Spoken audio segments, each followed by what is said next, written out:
Absolutely not. Yes, absolutely.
We've been together in this Catedra about 3 years ago, I think. Yes. There we go. That's the spirit right there. Yes. Fantastic. Great to see you. How's your program? You don't? Okay, but that's fantastic. Congratulations. You're blessed. Great to see you. Yes. Great to see you. Yeah, absolutely. My pleasure.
That would be great, because I want to be able to put my talk, Oh, great.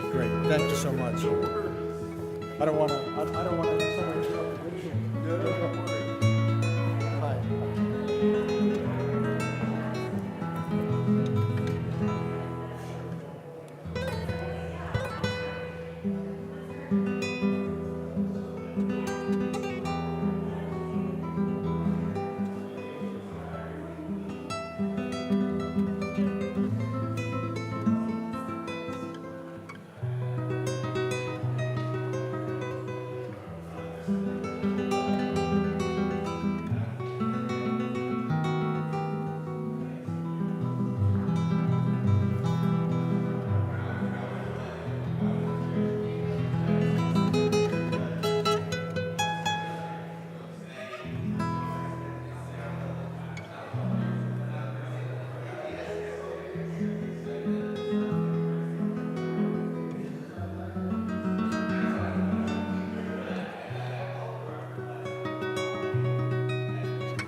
Good night, good evening.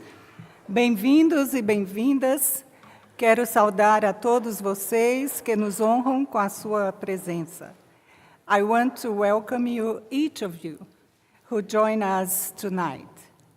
My name is Deborah Juncker, Associate Professor of Critical Pedagogies at Garrett-Evangelical Theological Seminary, and I, as a founder and director of the Catedra Paulo Freire at this institution, I am pleased to welcome you on this day in this virtual space.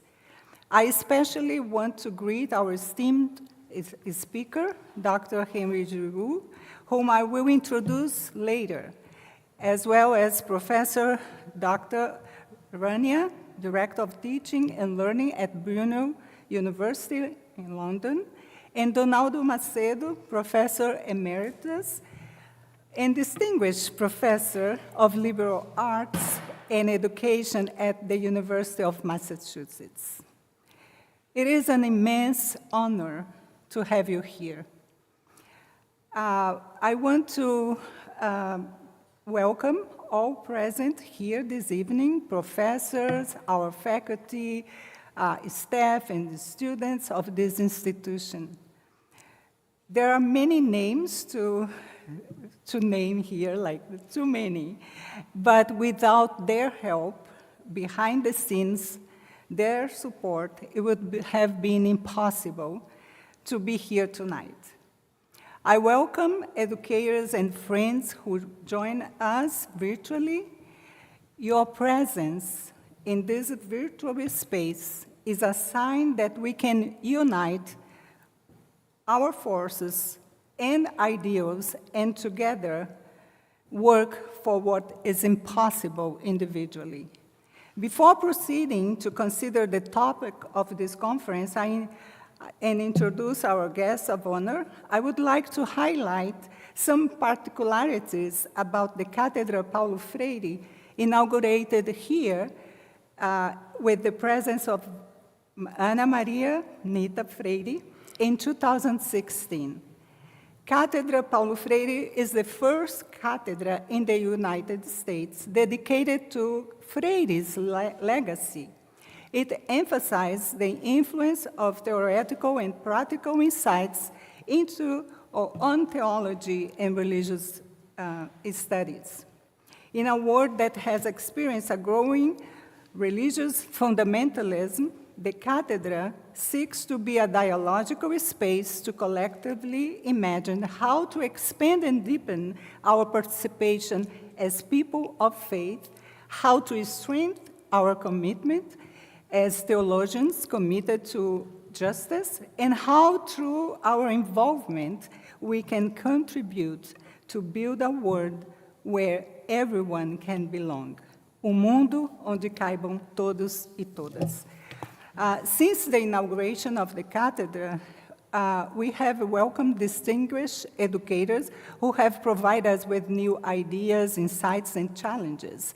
With the institutional support and collaboration of faculty and staff and the presence and enthusiasm of our students, the Catedra has become a vital part of the institutional life. A concrete example of that is that our doctoral students will lead conversations about their research projects and interests tomorrow.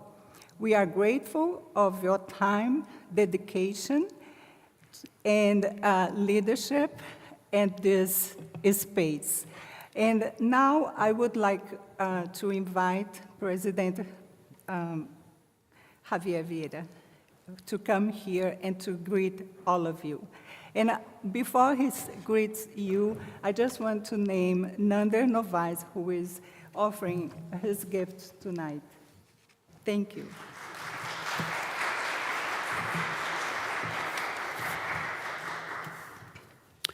Good evening and welcome to Garrett and to the Catedra Paulo Freire. This is an annual event, as you just heard, and time for us not only to remember the great Brazilian educator and his prodigious work, but also an opportunity to think critically about the role and institution of higher learning like ours and those who teach and learn here. It's an opportunity for us to think about our role and what we must take on in order to help create a world where human flourishing is normative, especially when that institution is one that is grounded in the traditions of the Christian faith that inspired and informed Freire himself, and especially when that same tradition is often used as a weapon to blunt the very human flourishing that is at the heart of our faith. We live in an age and a time when human flourishing is under assault. Our distinguished guest, lecturer tonight, Henri Giroux, described this moment in a recent article in this way. He said, "The world in which we live increasingly resembles a dystopian novel. The dream of a more democratic world is diminishing as the global assault on democracy expands. The world is awash in the discourse of white supremacy, Christian nationalism, a culture of lies, and a contempt for democracy." Which leads me to observe that if ever we needed the critical work and wisdom of Paulo Freire, it is now. His theories and espoused praxis were meant for moments like this. And I'm proud to serve a graduate theological institution that recognizes this and values this and is committed to educating leaders and scholars who will advance Freire's epistemologies that help transform the lives of communities and individuals. So thank you for taking the time to be with us, both in person and for all of you who are joining us online from around the world. Often our audiences now are often much larger online than they are in person. And while Dr. Juncker thanked the many, many people who have worked so tirelessly to make this night happen, I want to take a moment and thank her, who not only organizes and coordinates the work of this event, but she also ensures that Freire's work is infused in our own, that his thinking is conversant with our own, and that our actions in the world are consistently informed by critical reflection and uncompromising commitment to the world's most vulnerable peoples. And so for that, Dr. Juncker, for your leadership and your faithfulness in this work, I want to thank you. So again, welcome.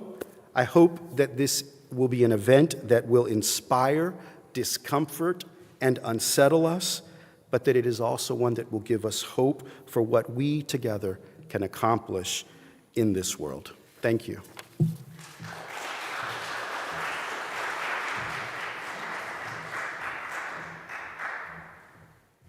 Thank you, President, for your words and greetings. The theme of this year is navigating the educational landscape in unsettling times. That theme resonates deeply with the collective experience of educators worldwide. We find ourselves grappling with disruption extending far beyond traditional classrooms confines, from the impact of pandemic to the accelerating pace of technological change. Our educational frameworks are constantly challenged to meet the diverse needs of learners in the 21st century. In this conference, we want to embark on a transformative exploration of the multiple issues, opportunities, and aspirations that shape our educational landscape. Inspired by our thought-provoking keynote speaker and the dialogue among us, we will delve into the intersection of theory and practice. And as Freire used to say, denouncing what is unjust, but also announcing what is just. Dear friends, it's my great pleasure and excitement that I present to you our keynote speaker, Henry Giroux, one of the pioneers of critical pedagogy in the US. Dr. Giroux is well recognized for his innovative ideas, prolific writing, and unwavering support of social justice. For those who are here, you can look at your folders and you'll see a short list of his books. You can see that even like there are years when he published 2 books per year. So he has been recognized in many ways, in several places, and his books have been translated into many languages, and people committed to critical pedagogy are enlightened by his insightful and challenging ideas. Henry Giroux has devoted his academic career to dissecting the relationships between ideology, power, and education in modern society. He has shed light on the connections between politics, education, and culture with a sharp mind and a steadfast dedication to democratic values. He has also urged us to challenge the systemic forces of injustice and oppression that continue to define our society.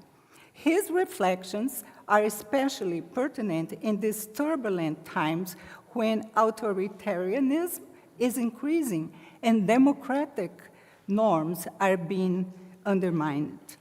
Let us approach this time with open hearts, open minds, and as we anxiously await Henry Giroux's profound ideas and passionate speech, may we be inspired to plant the seeds of change and hope so that we can harvest a more just, equal, and democratic future. Without further ado, let us warmly welcome Henry Giroux, whose ideas will surely motivate us and uplift us to set a new pattern for our institutions all over the world. Let's give a hand.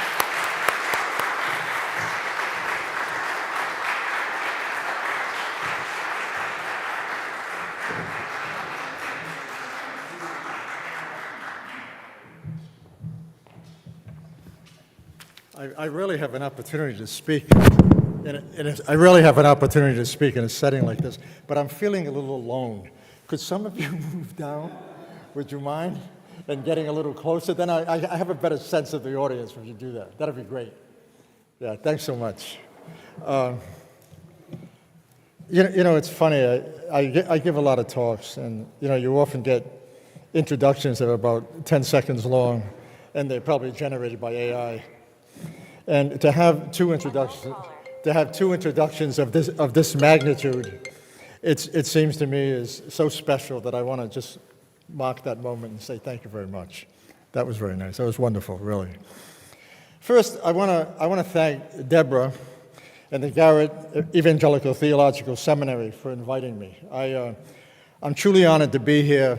It's a source of great joy and hope to be in an institution that believes in education as a public good and supports the democratizing and empowering ideas and practices of what we would call critical pedagogy. I also, before I begin, I also want, in some ways, to sort of give you a sense of what I'd like to talk about. I find it hard sometimes to stick to a script, but I'm kind of wedded to scripts because they make me feel organized. So I want to mention some of the issues that I'll go through that I would like to talk about, and if I somehow miss them, we can come back and maybe I can be more specific about them. First, I want to spend some time tonight. I want to talk about the threat to democracy and the public imagination that's taking place with the rise of fascism in the United States. And I really believe you need to name the problem. We're not just talking about chaos. We're not talking about a crisis. We're talking about the emergence of fascist politics, and this is important. And we need to look at it in ways that understand the history that precedes it, what we might learn from that, and what the possibilities are, in some ways, for overcoming it. Secondly, I want to talk about the rise of fascist education. I want to talk about the rise of a form of education that is unadulteratedly in love and wedded to forms of white supremacy and to ways of dumbing down the curriculum so as to eliminate the critical capacities that make it possible for people to be energized and inspired democratic critical agents. Third, I want to talk about what it means to take up education as being central to politics. And what I mean by that is you can't talk about politics without talking about the way people inhabit those politics and inhabit the values and inhabit the identities and inhabit the modes of agency that give politics meaning. Václav Havel once said that politics follows culture. And I think in many ways we need to learn from that. We need to bring the question of agency and consciousness back to the question of education. Fourth, I want to talk about the need for a massive shift in consciousness and the need to focus on education as a political and pedagogical project. For too long, we've wedded and aligned education with a kind of instrumental rationality or a kind of neutral politics that basically is not neutral at all. Nobody enters the political arena without, in some way, being conscious of power. Nobody enters the classroom without being aware of the choices that are made about the knowledge that's legitimated. Nobody enters the classroom without talking about the forms of agency that are not only produced, but left out. Nobody talks about history in ways in which it suggests we cover all of history because we use that acronym Western civilization. Fifth, I want to talk about hope. I think that it's important to talk about hope in dark times. And I particularly think that while hope in some fundamental ways is in disrepair, it's not lost. And I want to talk about what I call educated hope and what I think that means. And finally, I want to end with some suggestions about change, social change, and why I think it's important and what we might be able to think about in terms of how to address it. But I also want to stress the urgency that informs my talk today and the necessity to engage the role and purpose of public and higher education as defined through its position as a democratic public good.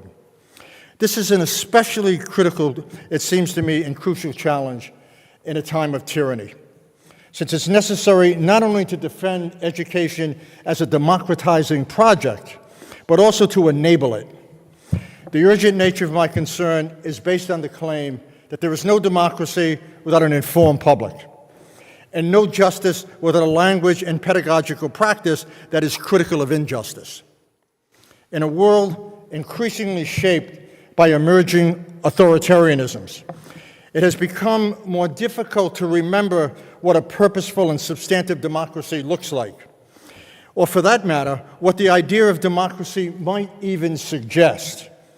Democracy as an ideal, as a promise, and working practice is under assault, just as a number of far-right educational, economic, military, and religious fundamentalisms are gaining ascendancy in American society. Increasingly, it has become more challenging to inhabit these public spheres where politics thrives, where thinking, speaking, and acting subjects engage and critically address the major forces and problems bearing down on their lives.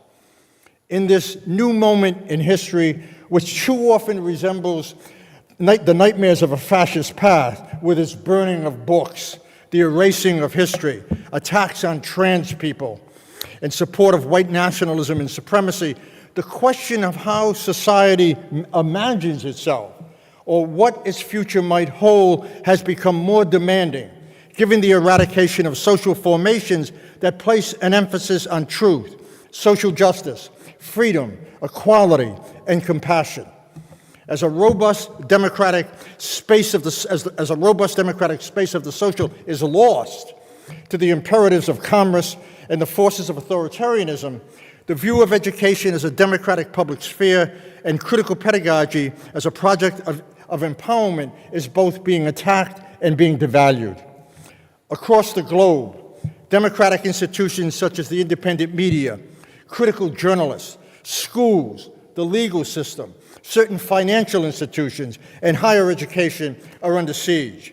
Education has increasingly become a tool of domination, not empowerment, as right-wing pedagogical apparatuses controlled by the entrepreneurs of hate attack workers, the poor, people of color, refugees, immigrants from the South, and others increasingly considered disposable. In the midst of an era when an older social order is crumbling and a new one is struggling to define itself, there emerges a time of confusion, danger, and moments of great restlessness. How else to explain the words of right-wing activist Jack Posobiec, who in his welcome speech at this year's conference for the Conservative Political Action Committee stated, are you ready for this? "Welcome to the end of democracy. We're here to overthrow it completely. We didn't get all the way on January 6th, but we will endeavor to get rid of it and replace it with this right here." And he then holds up a cross necklace, no less, and continues, "After we burn that swamp to the ground, we will establish a new American republic on its ashes. And our first order of business will be the righteous retribution of those who betrayed us." This is Trump's party. This is the Republican Party. This is a major party in the United States that basically supports a man who thinks that Viktor Orban is his hero, the Prime Minister, of course, of Hungary. This is a guy who embraces what he calls the language of dictatorship. This is a guy who embraces a language that basically not only results in the repression of dissent, but ends up in gulags. The long shadow of domestic fascism, defined as a project of racial and cultural cleansing, is with us once again, both in North America and abroad. Educators have seen the ghost of fascism before in acts of savage colonialism and dispossession, in an era of slavery marked by the brutality of whippings and neck irons, in a Jim Crow age most obvious in the spectacularized horror of murderous lynchings. In the 20th century, we have viewed fascist acts of terror in a politics of disappearance and genocidal erasures under the dictatorship, of course, of Hitler, Augusto Pinochet in Chile, and others. In each case, history has given us a glimpse of what the end of humanity would look like. Yet, the lessons of history with its language of ignorance, hate, machineries of torture, truth, death camps, and murderous violence as a political tool are too often ignored. A truthful reckoning of America's violent past is under siege. The history of America's slave labor camps and gulags either disappear or are censored by Republican Party politicians. Such attacks on historical memory bring to mind the late philosopher Ernst Bloch's trenchant reflection when he said, quote, "The most tragic form of loss isn't the loss of security, it's the loss of the capacity to imagine that things could be different." As the promise and ideals of democracy are increasingly undermined and threatened by right-wing extremists, the public imagination is in a state of perpetual crisis. In the current historical moment, tyranny, fear, and bigotry have become the defining modes of governance, and of course, and education. Right-wing politicians, boasted by the power of corporate-controlled media, now conduct ways of thinking and feeling that prey on the anxieties and the fears of the isolated, the disenfranchised, the powerless, and those groups considered expendable. This is an anti-democratic pedagogy of repression, engineered to substitute disillusionment and fear for a sense of comforting ignorance, while waging a war on democracy.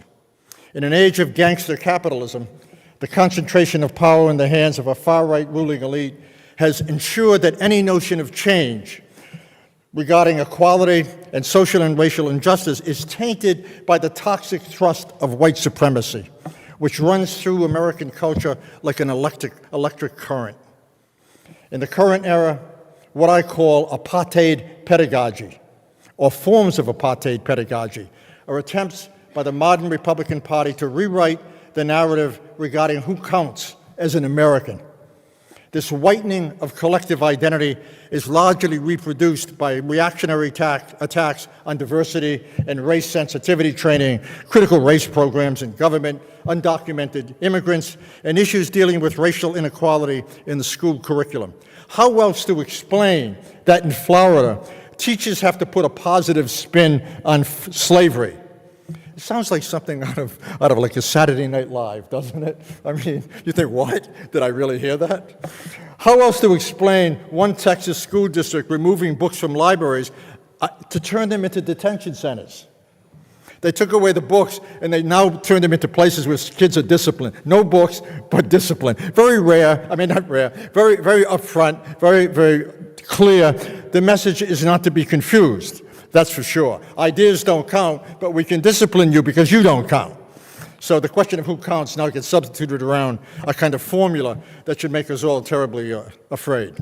How else to explain a Missouri bill that would charge teachers who use trans kids' pronouns with a felony, levy a $10,000 fine, threaten imprisonment, and place them on the state's sexual offender registry? Think of the implications of that.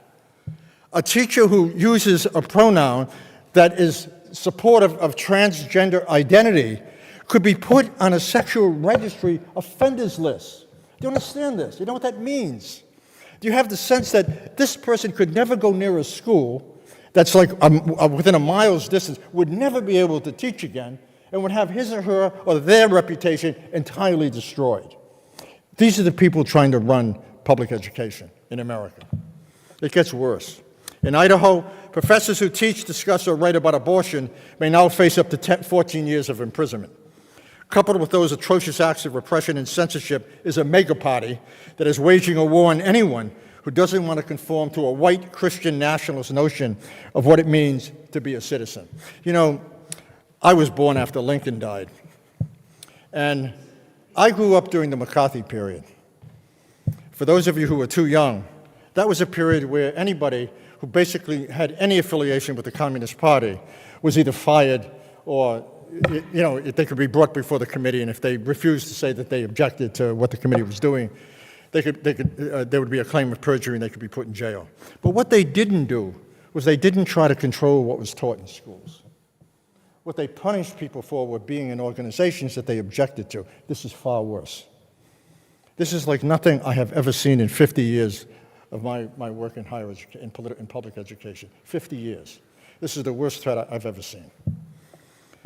Warning signs of a horrendous time in history also reappear in the updated fascist rhetoric of Donald Trump, who has stated that immigrants are poisoning the blood of our country, a phrase, of course, used by Hitler in Mein Kampf.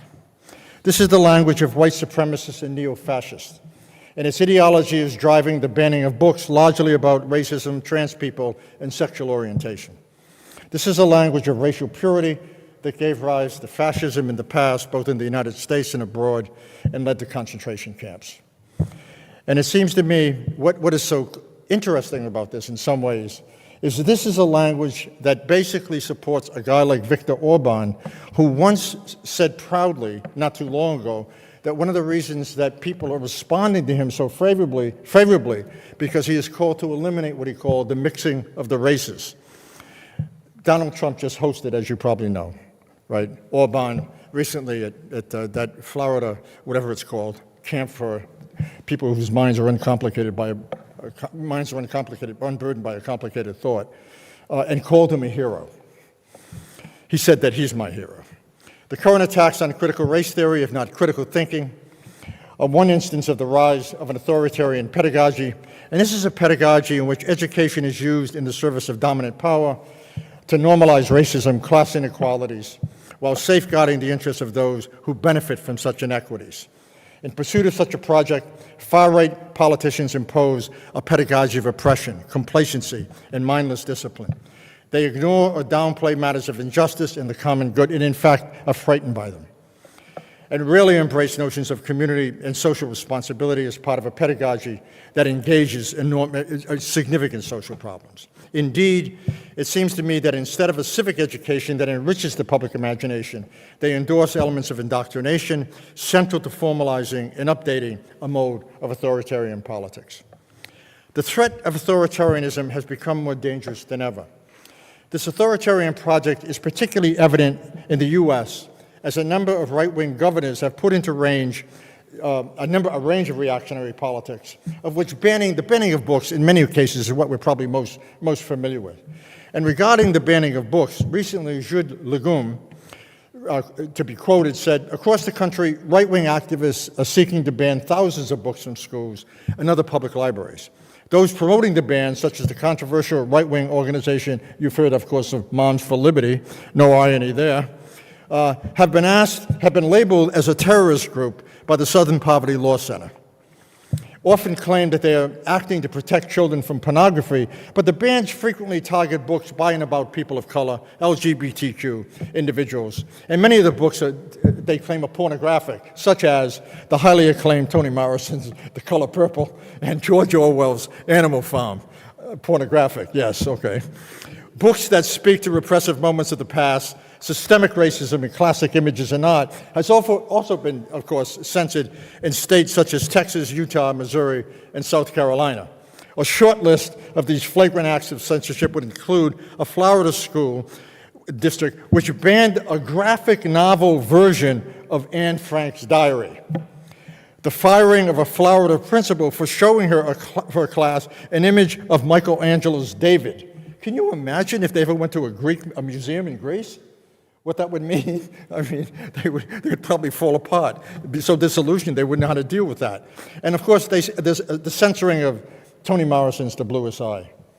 Not only are these attacks on certain books and ideas aimed at education in minorities of class and color, this far-right attack on education is also part, and we need to understand this, it's part of a larger war on the very ability to think, to question, engage in politics from the vantage point of being critical, informed, and willing to engage in a culture of questioning. More generally, it's part of a concerted effort to destroy public and higher education and the very foundations of civic literacy and political agency.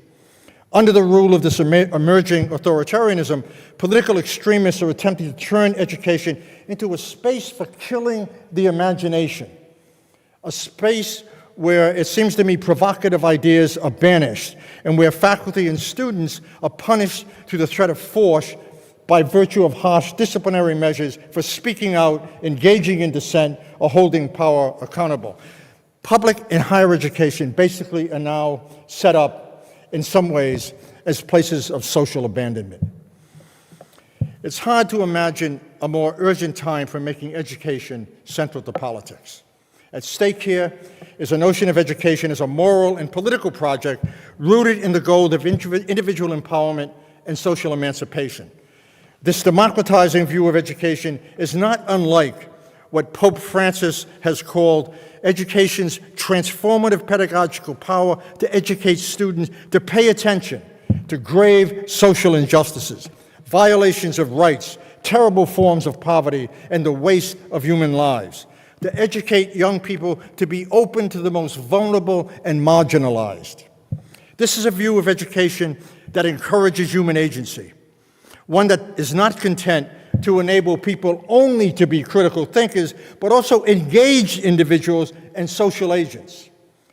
Building on the legacy of W.E. Du Bois, John Dewey, and Paulo Freire, and not to mention my brother here tonight, Donaldo Macedo, who's in the audience, this is a pedagogical project that recognizes there is no democracy without informed citizens. There is no democracy without people who are capable of thinking critically, thinking beyond the boundaries of the box, thinking in order to hold power accountable. This is also a pedagogical practice that calls students beyond themselves, affirms the ethical imagination for them to care for others, embraces historical memory, and works to dismantle structures of domination and enables students to become subjects rather than the objects of history, politics, and power. If educators are going to develop a politics capable of awakening students' critical, imaginative, and historical sensibilities, it's vital to engage education as a project of individual and collective empowerment, a project based on the search for truth, an enlarging of the civic imagination, and the practice of freedom. We live at a time when the unthinkable has become so normalized that anything can be said and everything matters unsaid. Moreover, this degrading truth and the emptying of language makes it all the more difficult to distinguish good from evil, justice from injustice. And under such circumstances, the American public is rapidly losing the language and ethical grammar that challenges the political and racist machineries of cruelty, state violence, and targeted exclusions. Critical pedagogy, both in its symbolic and institutional forms, has a vital role to play in fighting the resurgence of false renderings of history, religious fundamentalisms, and accelerating militarism and ultranationalism. As far-right movements disseminate toxic and ultranationalist images of the past, it's essential to reclaim critical pedagogy as a project both crucial to developing and affirming historical consciousness and moral witnessing as central elements of education. This is especially true at a time when historical and social amnesia have become a national pastime, further normalizing an authoritarian politics that thrives on ignorance, fear, the suppression of dissent, and hate. The merging of power, new digital technologies, and everyday life have not only altered time and space, they've expanded the reach of culture as an educational force, a culture of lies, cruelty, and hate, coupled with the fear of history and a 24/7 flow of information that now wages war on attention spans and the conditions necessary to think, contemplate, and to arrive at sound judgments. It is crucial for educators to acknowledge that education and schooling are not the same thing, and that schooling must be viewed as a sphere distinctive from the educative forces at work in the larger culture. And all I'm really trying to say here is that what we often do is we often look at the media in this larger world of cultural images, what I call an ocular culture, as an entertainment culture or as a news culture. This is an educational culture. This is a pedagogical culture. This is a culture that doesn't just entertain. This is a culture that also makes choices about whether Gaza is something that we should pay attention to or not. This is a culture that basically celebrates militarism. This is a culture that basically, if I can, how I might put it, that revels in the glorification of celebrities. This is a culture that says that self-interest is really at the center of what politics means. This is a culture that says that the market is should be the measure of everything that we do, the ultimate template for sort of regarding societies, and the only relationships that matter are commercial relationships. It seems to me that under such circumstances, educators and others must question not only what individuals learn in society, but what they must unlearn. What do we need to unlearn in the midst of that culture? What do we need to unlearn about what they're telling us about slavery, about history? What do we need to unlearn about a system that seems to suggest that making profits are more important than human needs, that building bombs are more important than creating health clinics, that putting $878 billion a year into the military is more important than making public and higher education actually free in this country for everybody, for eliminating debt so students don't have to become corporate lawyers rather than go into public service. And it seems to me that every day these messages are sort of pumped out in such a way that you start to believe them because they become normalized. And we lose the spaces of translation. We lose the places where we can basically understand that private issues, private troubles have to be connected to larger social issues. If we lose that space of translation, we lose the ability to be agents. We lose the ability to shape in some way to understand the conditions that overtake our lives. We lose the ability to stand back and recognize we're not alone, that all problems are not individual problems. And once we recognize that, that's the space in which collective resistance begins. You name the problem, you try to understand the collective way in which it can be addressed, you do everything you can to create social movements to bring it together, and you work to implement the change. America needs a massive shift in public consciousness. And when I say consciousness, what I'm getting at is that often on the left, a left that I've been part of all my life, we're often told about economic structures and how oppressive they are. And we're rightly told that. But what we're not often told is that pedagogy and education also forces of domination as well as emancipation, and they need to be taken seriously. That if you don't understand the problem, you can't address it. And that it seems to me, if we recognize that these pedagogical formations, the space of the pedagogical, whether it's public schools, institutions like this, wonderful institutions like this, the exception, if we don't understand how vital they are in the fight against injustice, then we lose sight of the question of subjectivity and what it means and how important it is and how important agency. Agency is the missing moment in American politics. It's the missing moment. The fight against repression doesn't begin with economic structures. It begins with recognizing them. It begins with putting together in some comprehensive way the various forms of oppression we see before us. We live in a country that thrives on fragmentation. This is a pedagogy of disconnections. A pedagogy of disconnections. We study events in an isolated way in which, unlike what C. Wright Mills told us, we lose the historical, its connection to the personal, and its connection to the political. We lose that connection. And so when somebody says, I'm against ecological destruction, well, if you believe in a radical democracy, you should also be against sexism, right? You should also be against racism.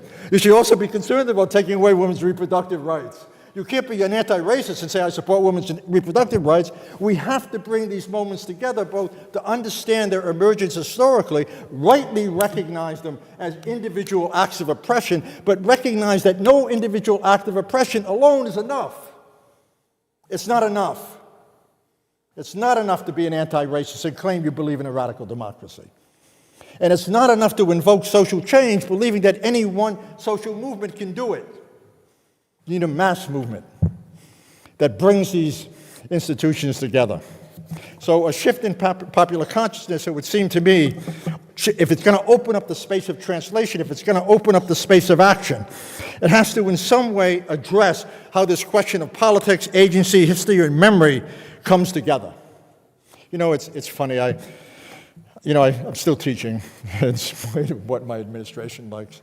And You know, when you define yourself as a public intellectual in this climate, that seems to them like an oxymoron. They really want you to be a gated intellectual, right? They want you to write grants. They say, oh, the she or he, they write grants. You know, nobody says anymore, well, do they write like important works? Are they contributing to the public imagination? Do they have an impact factor? Oh, no. You have to write grants, you know. So you no longer talk to presidents. Like, you know, you have a president here who's actually brilliant, right? I mean, he's filled with passion and ideas. You meet those presidents and you think, wow, that's like, you know, turning on your faucet and gold starts pouring out. That's how rare they are. Presidents are fundraisers today. And you never talk to presidents. You talk to HR. You know, all the power is now in HR, right? Oh, when are you going to retire? Do you think you're teaching enough courses? I mean, it's such an attack on higher education. I mean, we've lost what I call the vision. You know, kids often say, I want to do this. I say, what's the vision here?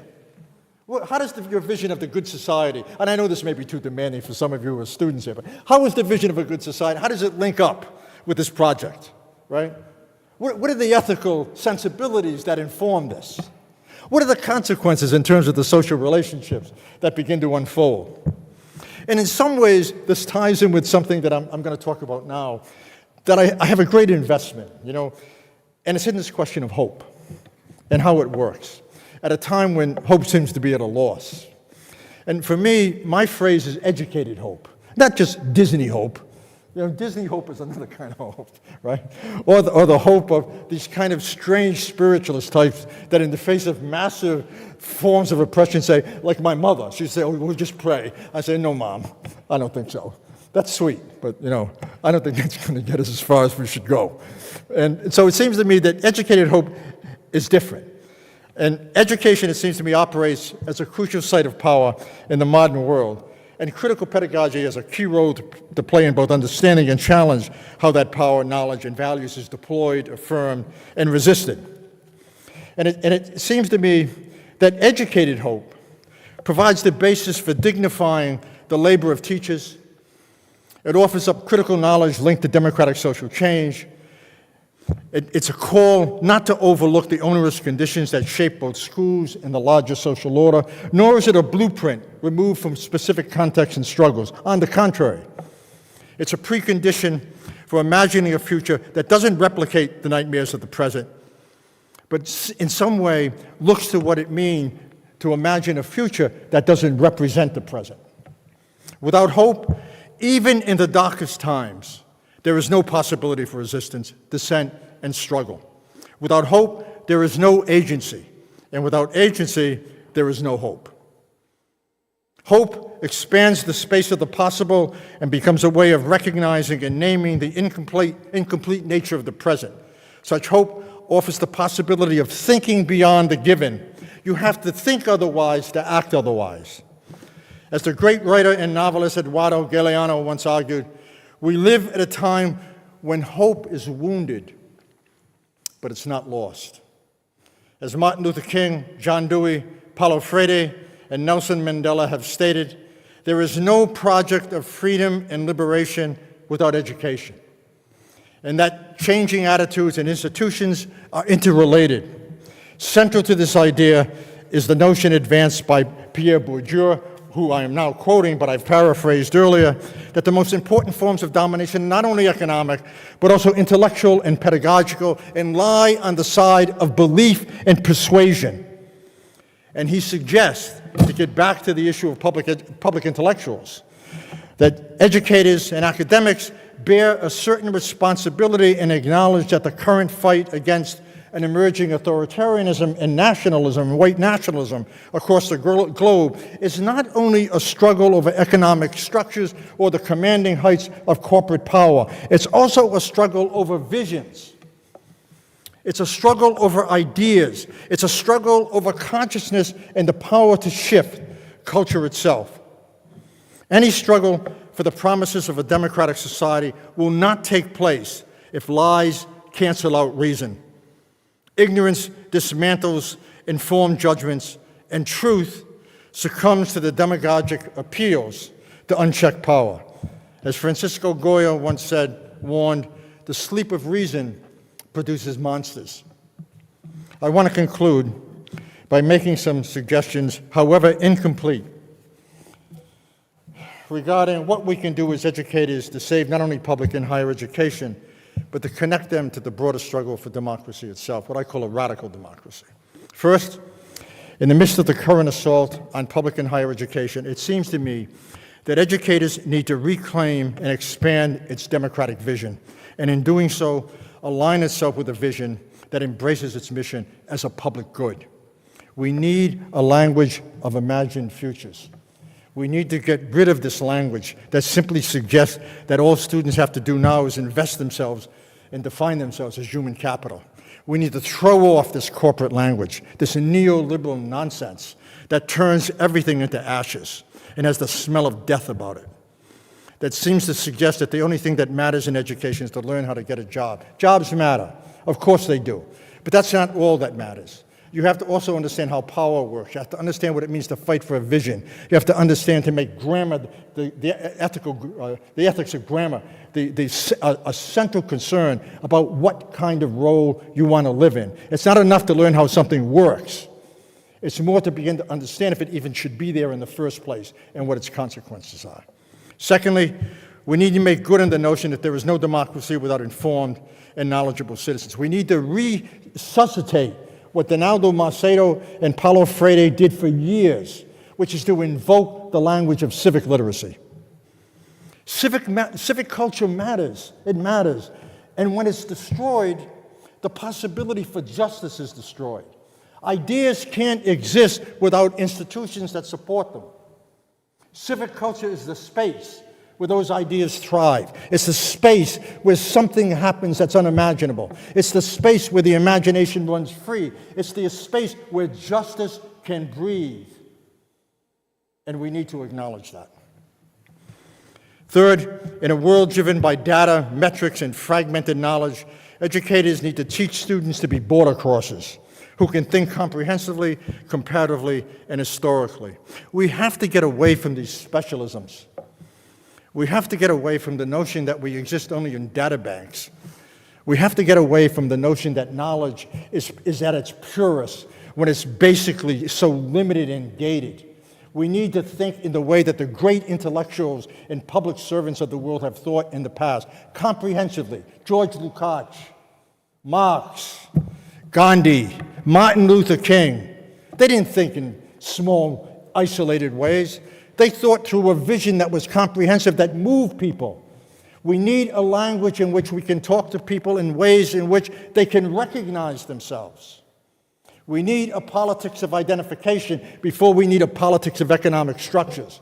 We need to understand, rather than shame people because they vote for Trump, or shame people for a particular position they have other than ours. We need to understand what needs are being mobilized under the context of the swindle of fulfillment. And if we don't understand that, we won't be able to speak to them. They won't recognize themselves. Look, this is not an argument against theory. You know, I've been accused for too long of writing in a language that people can't understand, and maybe in some cases they were right early in my career. But it seems to me that we can be accessible and we can be rigorous. There's no contradiction. And what that means for those of you in the audience who are young people, it means you have to learn not to be simply cultural critics, you have to learn to be cultural producers. You have to learn to speak to multiple audiences and not just a audience. It's not enough to speak to 5 people who are going to read your work. If you really want to do something about the world, speak to people who are going to change the world, who have the capacity to do that. That's crucial, at least for me. Fourth, we need to defend education as the search for truth, the practice of freedom, and a pedagogy that allows people to write and act from a position of power and agency. And here's what I mean by that. There is no education for which context doesn't matter. Context. You know, I'll tell you a small, forgive me for this. Am I going too far? Is that too long? Right? Do I have a few more minutes? You know, when I was trained as a teacher, I only went to college because I had a basketball scholarship. That's all. You know, I didn't know where I just said, oh, I have a basketball scholarship. I'll play basketball for 4 years. I had no idea what I was going to do there. And so I ended up in a teacher education program. And I remember the first time I went to a school in Aberdeen, Maryland. to teach. I had learned how to teach methods. You know what that means? You learn how to be a behaviorist. Oh, give them an M&M. Or a Rogerian. If they make a point, you turn it into a question. Oh, you mean this? You said that? In other words, a psychology that had nothing to do with who these kids were. Nothing. And the first day in class, I walked in, there were two tall guys standing there, say, "Hey man, who are you?" And I thought, geez, I'm a teacher. This should be respectful, right? Then I got to my class. And there was a young girl standing over to the left who was about to charge through the door, and she was going to go right over the desk. And then, when I started my class and I asked a particular question, here's how they all raised their hands. Nothing in my method class taught me anything about this. Nothing. And what I had to understand is that these kids, they saw schooling as a terrible waste. It had no relationship. These are working class kids like me. They had no relationship to their lives. And I learned something crucial in that first month. You had to make something meaningful, to make it critical, to make it transformative. And when you do that, they not only learn from you, you learn from them. And maybe the starting point is a vision, but the next point is, what are they teaching you that you need to know to give them a sense of an ability to narrate themselves? They don't narrate themselves. In my neighborhood, I was written out of the future like the people in my neighborhood were. We had no history. It was the history of white men crossing the Rubicon. I don't know.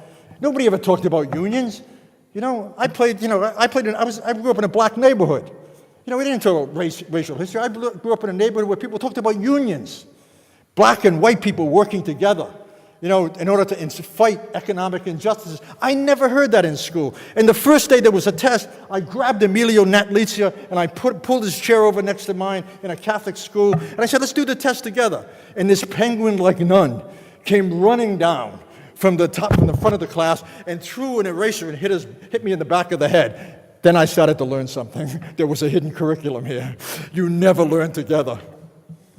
But in some simplistic way, that's what we have to learn to unlearn, right? We have to learn to listen to the voices of the unspoken. We have to learn to hear what the silences mean. They don't mean you're dumb. They may mean you're too afraid to speak.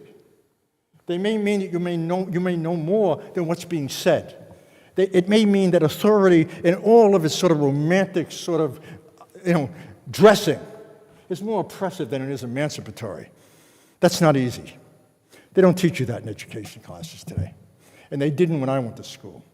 That's taboo. That takes hard work. That means you have to define yourself as a political agent and a public intellectual. And that's exactly what we should do. Fifth, and I'll end next, students need to learn to think dangerously. They need to push at the frontiers of knowledge. They need to learn. Safe spaces are fine. I have no trouble with that. But they also have to be courageous spaces. They have to be spaces where you feel comfortable that you can speak, but you're also held accountable. You can say things that people may not like, but you know that you're going to be in a public forum where that can be debated and not simply dismissed. It seems to me also that in an age when educators are being censored, fired, and in some case subject to critical criminal penalties, it's crucial to fight over the conditions of our labor. 70% of all faculty in the United States is part-time labor. I sit back in my older years and I ask myself, how did this happen? How could we have let this happen? How could those of us who were tenured not have seen this coming? How could we have missed the transformation of the university that would turn the labor process into something that resembled Walmart? Walmart labor conditions now dominate the university. That's it. That has to change. The university has to be taken back. Taken back. This is not a call for violence. It's a call for civil disobedience. That great moment in resistance when people act and power is imbued in collective action. It's got to be taken back. The universities cannot continue like this. And what is inspiring is that young people are on the march doing this. They're protesting against gun violence. The University of the California system had a major strike that they won. The auto workers has almost an imaginary figure for a leader. 3 strikes, successful. 3. And in some ways, people are fed up. It's time to stop living in the age of precarity. It's time to stop living in an age when basically the conditions that make us powerless are trying to be normalized. If not normalized, they're simply enforced through tyrants like Trump. Finally, I want to suggest that a society in which democracy is under siege, it's crucial for all of us to remember that alternative futures are possible and that acting on these beliefs is a precondition for making change possible.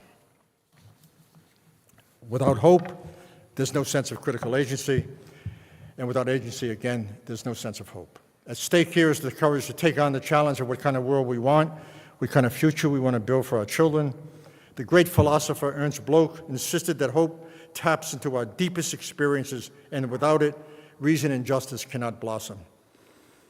In The Fire Next Time, James Baldwin adds a call for compassion and social responsibility to the notion of hope, one that is indebted to those who will follow us. He writes, "Generations do not cease to be born, and we are responsible to them. More than ever, educators must live up to the challenge of keeping the fires of resistance burning with a feverish intensity. Only then will we be able to keep the lights on and the future open." In addition to that eloquent appeal, I would say that history is open, and that it's time to think differently in order to act differently, especially if, as educators, we want to imagine and fight for alternative democratic futures and build new horizons of possibility. Thank you.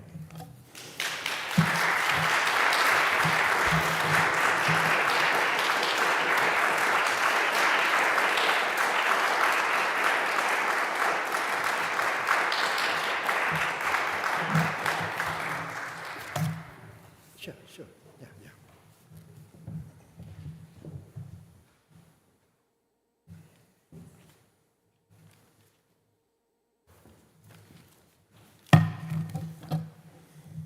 Is this working? We will have some time to entertain some questions that you may have. Thank you so much for this beautiful. It's a pleasure to have him. It's really an honor to have you here. And we have listened to so many things. And I would like to open up to anyone who wants to raise a question, and he's generous enough to stay here. And so.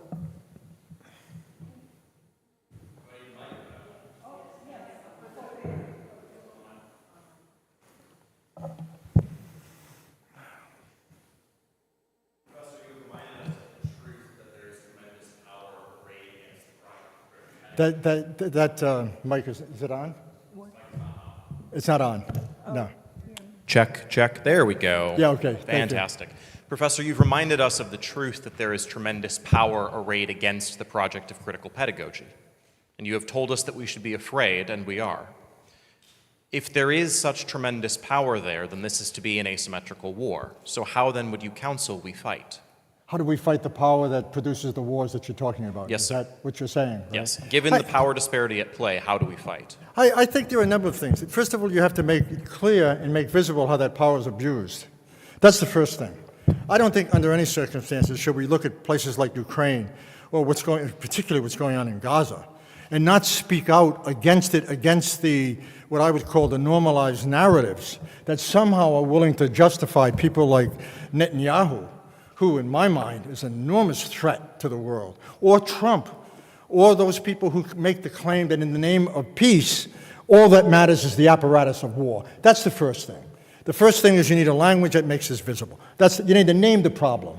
The second thing is, how do you translate that into ways that enable action that might in some way put a chink in the face of that power? You know, I'll tell you, I grew up in a neighborhood where people talked about strategies in very broad terms, and I'll give you an example of what I mean. Can you imagine if the dock workers in this country went on strike against the United States sending military aid to Gaza for 1 week? Can you imagine what it would mean in Idaho, in Florida, in Texas, if all those teachers just shut down the schools and walked out? Can you imagine what it would mean if young people, as they've done in some cases, organized marches that went to Washington and didn't just demonstrate, which are fine pedagogically, but shut down services? That stops power. It seems to me that power knows two things. It knows how to understand a threat when it shuts down monetary income, and it knows how to, and it's fearful, not shut down, it's fearful. It's fearful of a threat that in some fundamental way is so close to exposing it that it can mobilize thousands of people, put them in the street, and make it almost impossible for them to disperse over long periods of time. The third thing is you've got to build alternative organizations that speak to people's needs in ways that allow them to survive while this is going on. Look, I don't have to tell you this. One of the things I'm always amazed by is how right-wing evangelical groups, they don't just preach nonsense, they provide childcare. They provide health care. They mobilize people in churches. They speak the language of entrepreneurship in a way that's silly but hopeful, right? And it seems to me you have to have a language of critique and possibility that creates social formations that also are married to power. They have to be married to power. It's not enough to simply critique these issues. It's not enough. Simplistic, but I think that answers some of the questions, some of the questions.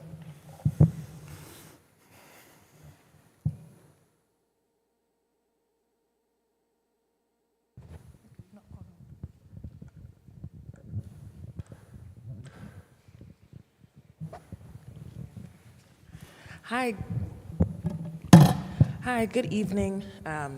Thank you so much for your presentation. You spoke a lot and really clearly about right-wing extremism and evangelicals, and I would like to know what your strategies are for dealing with Democrats who behave the same ways. I'm sorry, I missed that. My strategies are for what? For Democrats who are behaving the same ways. So this week, Congress is voting about banning TikTok, which sets a very dangerous precedent for people being able to access some of these political education resources. Yeah. Then you also have Congress consistently voting in a bipartisan way to send military aid and support to Israel. So what are we supposed to do I think there are a number right wings are like the Democrats? Yeah, sure. Thank you. Wonderful question. I think there are a number of strategies. The first thing that needs to be done is in some ways to expose these ideologies in terms of what their consequences are, right? And to expose the people who are supporting them. I don't want to just talk about, when I talk about Gaza, or when we talk about, a number of the issues that you've mentioned, I also want to talk about the people who are supporting them and what they represent and what kind of institutions they're associated with. Marjorie Taylor Greene? Really? What is their vision of democracy? And how do we talk about that vision in light of the course that emerges from it? Whether it's thousands of children being killed in Gaza, or whether it's about the attack on youth. The attack on TikTok is about writing youth out of the future, right? That's what it's about. So it seems to me we need to reframe the narrative. For instance, if I wanted to, when I wrote a recent piece on Gaza, as some of you may know, and my entry into that piece was about the killing of children. And what that means, the war on youth in Gaza, and what that looks like. I think we need to be more visceral and less abstract about the consequences of laws that are being passed. And I think we need new categories to talk about what the future means in terms of the most vulnerable. And the most vulnerable, basically, are particularly poor working black and brown kids. And we need to talk about the consequences of those laws for that. Look, when Congress passes a law and says that it refuses to if it refuses to lower the price of insulin in the United States, where the hell is the media on this? What role do we have to play in saying, you know what that means for the number of people who might die because they now have to choose between food and buying insulin?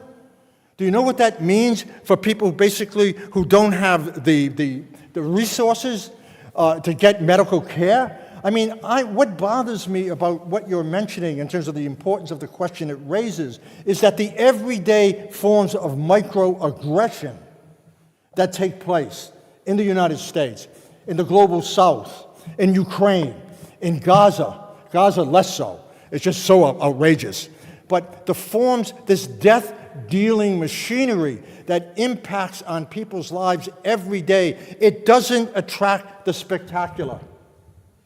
It's not part of this, what we might call the spectacle that drives the news.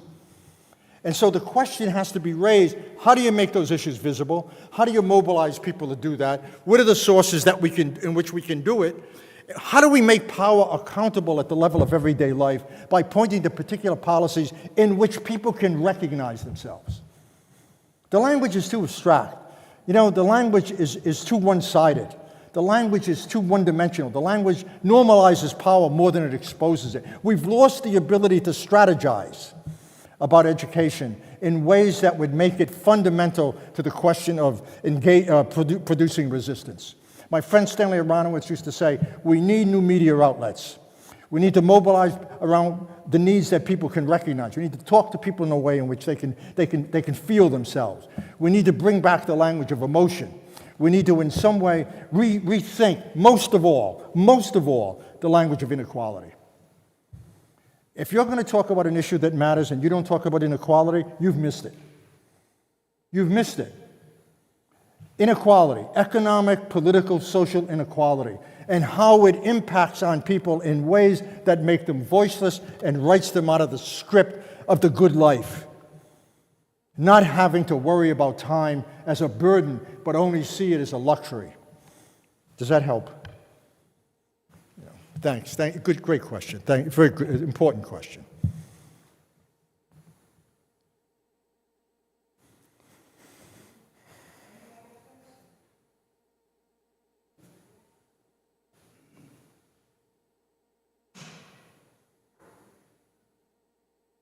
Yes.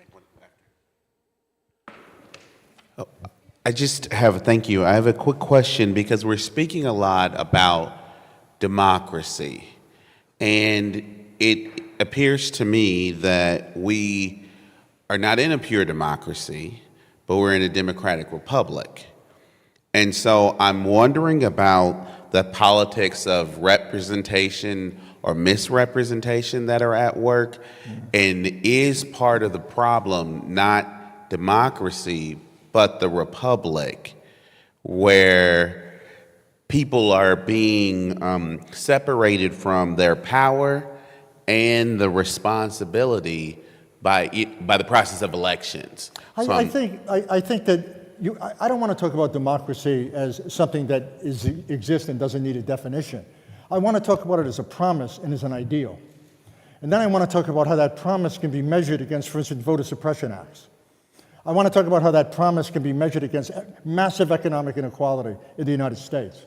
I want to talk about how neoliberalism basically works to concentrate power in the hands of a financial and economic elite that now govern the country. I want to talk about how the 1%, the 1/10 of 1% owns something like 70% of all the wealth in the United States, and what that means for democracy. And I want to talk about the Electoral College in democracy and how undemocratic it is, right? And I want to talk about policies that are being implemented that are writing people out, not only of the voting process, but redefining what it means to be a citizen. A citizen, right? I mean, when you impose gerrymandering laws in which something like in Florida, 5 million people can't vote who just happen to be African Americans. That's a comment not about voter suppression alone. That's a comment about who counts as a citizen. I want to talk about what democracy means for the future and what it means to see young people as a long-term investment and not a short-term investment. What does it mean to distribute resources in ways in which we can say to you, you don't have to worry any longer about your future. You'll have health care. I live in a socialist country. I'm kidding. But, I don't pay for anything. I've had 4 knee replacements. 0. I don't pay anything for my drugs. Nothing. And people often say to me, wouldn't you come back to the United States? And if they wanted, that's where you were born. And I say, yeah, when you get national health insurance. And they don't know how to answer the question. I don't live in a country where trans people, their caregivers are being criminalized. If you really want to talk about a radical democracy, why would you criminalize social problems? Why would you criminalize the homeless? Why would you say poverty is a character issue and not an economic issue? Why would you talk about schools as if they're simply only indoctrination factories? What does it mean to imagine a democracy where power is distributed, where people have some control over the foundations of their lives, where you have a national wage of, let's say, at least $50,000 a year, where nobody has to worry about what it means to eat? What does it mean to tax the rich in ways that say, after $1 billion, sorry, 95% tax? That goes back into the public good. That's a religious sentiment, by the way. You know, it makes sense? I don't know if that answers your question, but I don't want to begin with a republic. I want to begin with democracy. I want to begin what it means. I want to begin with its appeal. I want to begin with its promise is. I want to begin with its contradictions. And I want to begin with how it's abused and hold people accountable for abusing it. Nobody in the mega party should speak about democracy. The Democrats don't have a right to speak about democracy. It's the party of Wall Street. And it seems to me we need to reimagine, please forgive me, we need to reimagine what it would mean to have an anti-capitalist consciousness. How to think outside of the rules of the market. How to think in terms of social justice.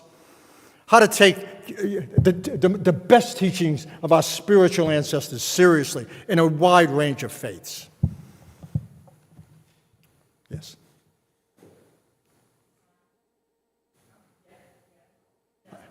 I can hear you, though, I think. Okay, great. Yeah. I'm going to try and connect the dots. I just want to start with, I was really intrigued and really wanted to hear you say something more about the problem of using shame to sort of dismiss the folks Yeah. who, for example, might be attracted to Yeah. politics rather than learning to speak to the condition, the needs that are mobilizing in Yeah. spaces.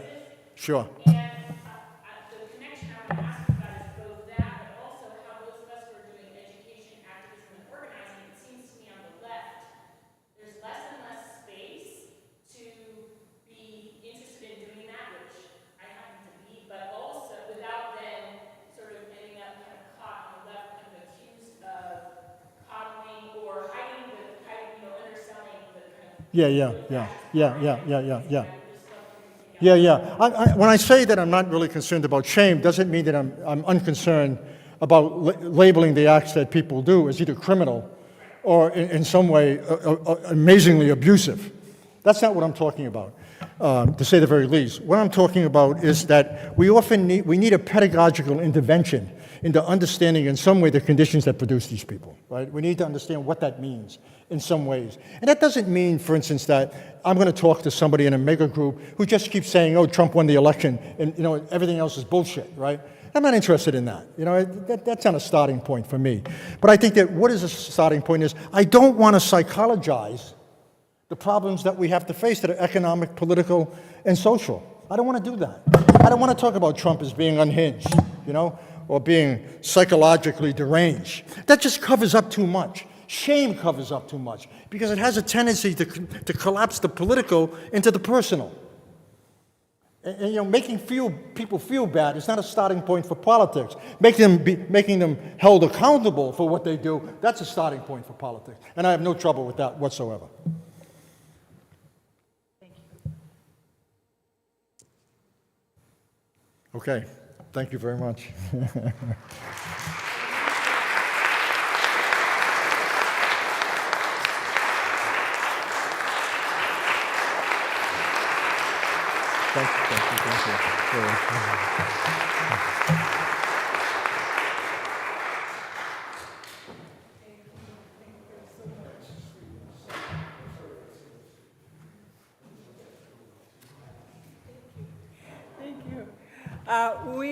We are very honored to have this time here, and we really think that this is a historical moment here for us, and as we are living in this dangerous time, violent time, it is always good to hear someone who can show us, point out the things that are going wrong, but also reminding us that we have something to hope for. And to do that in a Freirean way, we have to think about hope as hope in Portuguese is esperança, means esperança, but hope for Freire was never a